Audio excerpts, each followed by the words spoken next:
ำบุญบ่ต้องหวังผลศาสตร์หนาเห็นศาสตร์นี่ล่ะครับ สวัสดีครับพ่อแม่พี่น้องเบาอ่างกลับมาแล้วเด้อจ้าเฮามาเปลี่ยนแนวกันเนาะเป็นกำลังใจให้ผมเด้อมื้อนี้ผมกับน้องมิวมาทำบุญวัดหลวงปู่เวิร์นจังหวัดกาฬสินธุ์โชคดีครับ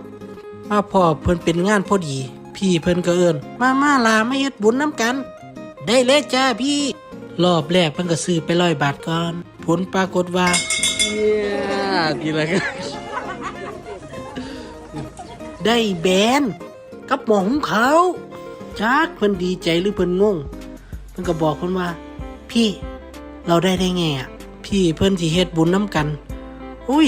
คือโศกคือหมานแค่ละโอ้ยพอดีเลยหมอหุงข้าวอยู่ห้างพอดี ไปเฮาเมื่อขอนแก่นอ้ายจะเฮ็ดกับข้าวแซ่บๆสู้กิน ได้ฮอดน้ำยาล้างจานผงซักฟอกโอ้ยประหยัดไปได้เดือนนึงน้ำปลาก็ได้มาตรฐาน